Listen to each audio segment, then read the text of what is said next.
واقفة في المطبخ بتعيطي والعيال جعانين وجوزك نايم ولا على باله والفلوس خلصانة وانت حاسة انك محبوسة. تعالي اقولك كلمتين هيغيروا حياتك لو سمعتيهم بقلبك. طيب، انا عارفة يا حبيبتي والله، وحاسة بيكي، وحاسة انت حاسة بايه، ان الظروف داست عليكي وانك لوحدك، وجوزك يا بخيل ملوش لازمة قاعد زي قلته، وانت شايلة الهم كله، العيال والمصاريف والبيت، وكل يوم تلعني في الظروف واليوم اللي انت شفتيه فيه وتقول يا ريتني ما جبتكم، يا ريتني ما عملتكم، يا ريتني يا ريتني. بس اسمعيني، اللعن ده مش هياكلك عيش يا حبيبتي. الحل عندي ليك، الحل مش هيجيلك من بره، الحل جواكي انت. اسمعي مني يا بنت الناس، الحل هيجي من جواكي انت. الحياة مش هتقف على راجل، والله يا حبيبتي ما هتقف على راجل. طيب، لا بخيل ولا عديم الفايدة، انت اقوى من كده بكتير، وعندنا نماذج كتير قوي قوي. من الصبح هحكي لك عليها. اول خطوة للحلول تبطلي بقى ايه تلعني الظروف. تاني خطوة تبصي جواكي ايه اللي بتعرفي تعمليه وتعمليه. بتعرفي تطبخي، اعملي اكل بيتي. بتعرفي تخيطي، صلحي شوية هدوم. بتعرفي تحكي قصص، احكي للعيال الصغيرة. بتعرفي يعني صوتك حلو كده، تعلمي كام آية قرآنية وعلميهم للعيال بصوتك الحلو ده. طيب، أنا أعرف ستات بدأت بكنك على النار ودلوقتي فاتحة بيوت عشان هم اللي قرروا يتغيّروا، مش عشان الظروف اتغيّرت ولا حاجة، لأ عشان هُم اللي قرّروا. الموضوع مش في الإمكانيات خالص، والله يا حبيبتي الموضوع في القرار، لازم ييجي من جواكِ وبأبسط الإمكانيات، حتى لو إيه معلقة وسكينة بس عايزة قلب جامد. أنتِ بقى قلبِك مش جامد، جمّديه وابدئي وتوكّلي على الله، وإن شاء الله ربنا هيفتحها معاكِ. وهتبقى في الأول صعبة كده، بس واحدة واحدة المهم تبدئي. طيب، ده مش كلام وخلاص وتحفيز ساعة وتنمية بشرية ونتحفز ونقوم ونسخن والكلام ده، لأ ده قرار، قرار لازم يطلع من جواكِ أنتِ دلوقتي حالًا. قومي اقفي قدّام المراية وقولي أنا مش ضعيفة، وكل الماضي ارميه وما تفتشيش فيه أبدًا، لأ، تبتدي من جديد وكل يوم يبقى فيه جديد، وتبتدي وتقولي أنا قوية وإن شاء الله هاغيّر كل حاجة، وعيالي مش هيضيعوا طول ما أنا عايشة، والراجل اللي مش حاسس بيّا ده هو الخسران مش أنا، وبكرة لمّا أنجح هيبُص لي بصّة تانية خالص وهيندم. الحياة مش مستنية حد، قومي أنتِ وابدئي ولو ب5 جنيه في اليوم، المهم إن أنتِ تبدئي. وتيتة صبورة حبيبتِك بتقول لِك أنا مصدقاكِ يا حبيبتي ومصدقة والله إن أنتِ بعون الله هتقدري، وإن شاء الله هتقدري يا حبيبتي، وحتى لو بأبسط الإمكانيات قولي لي في الكومنتات إيه أول حاجة ناوية تعمليها. أنا هاقرا كل الكومنتات هارُد عليكِ وهارُد عليكم في كل الكومنتات، أي سؤال هتسألوه هاجاوبكم عنه. طيب، وبرضه نبتدي أول حاجة بالشقة. أنتِ بيتِك لازم يبقى إيه، نضيف وجميل.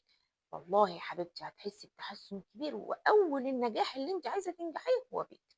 تبتدي بأوضة نومِك، تحت السرير اللي مليان كراكيب ده تقومي تشيليه ترمي كل حاجة مش أنتِ مش عايزاها، في حاجات عايزة تبيعيها وتبتدي برأس مال صغير ما لهاش لازمة ولا أنتِ محتاجاها، انزلي بيعيها وابتدي برأس مال صغير.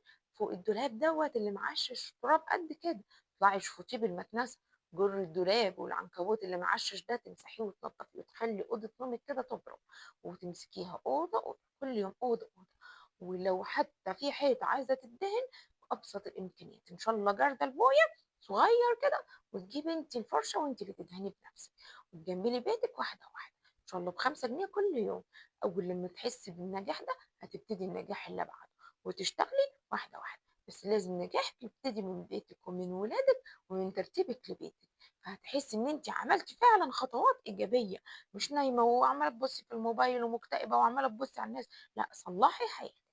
وخلّي بيتِك جميل وجنة لولادِك، إن هم يكونوا مرتاحين فيه، وتخلّيهم يساعدوكِ. أيوه، تخلّيهم يساعدوكِ وراحمين بيكِ. وإحنا داخلين في الأجازة، الأفكار كتير، قولي لي أفكار يا تيتة صبورة وأنا هاقول لِك أفكار كتيرة أوي ممكن نعملها في الأجازة. مع الولاد. بس ابتدي ببيتِك، وابتدي إن أنتِ التنضيف العميق ده اللي هو من تحت السراير ومن فوق الدواليب ومن فوق من ورا العفش والحاجات دي، وتنضفي تنضيف جميل. ولو حتى في حاجة عايزة تتصلح صلحيها، حاجة مكسورة اعمليها، إن شاء الله بإيدِك وإن شاء الله أنتِ بنفسِك. أي حاجة كده وتسألي وتخشي مثلًا النت وتسألي بقى النت وتشوفيها بتتصلح إزاي وهتعمليها، وواحدة واحدة يا حبيبتي والله بيتِك هيبقى جنة. وأنتِ من الخطوات البسيطة دي هتحسي بنجاحِك وإن أنتِ ليكِ قيمة وإن أنتِ أهو قدرتِ.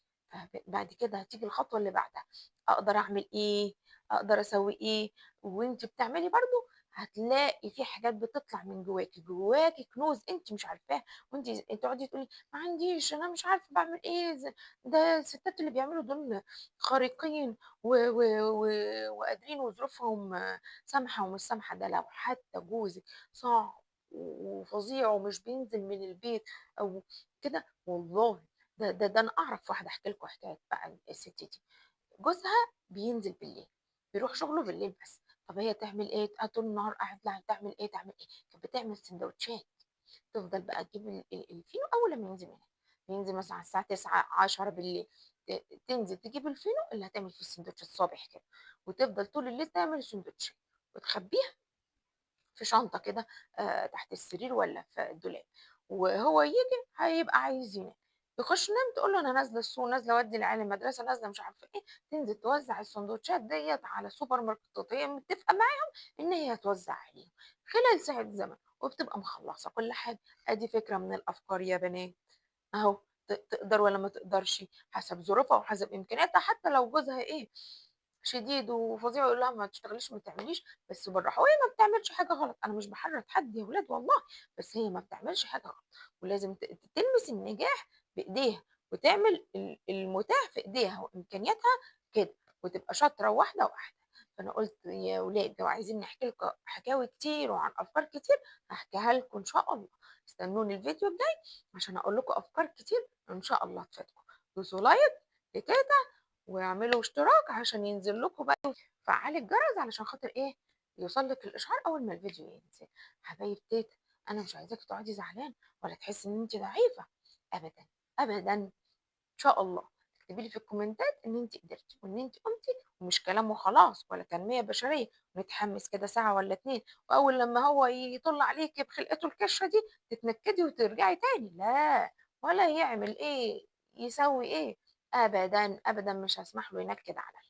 خلاص يا حبايبي. وأنتِ تراضي برضه إيه، الفيديوهات الجاية هاقول لِك إزاي تراضي جوزِك وتخلّيه خاتم في صباعِك، وتكوني ناجحة في كل حاجة في حياتِك، حتى لو جوزِك ده إيه، صعب، صعب، صعب. إن شاء الله يا حبايب تيتة ربنا يوفقكم في حياتكم. حبايبي.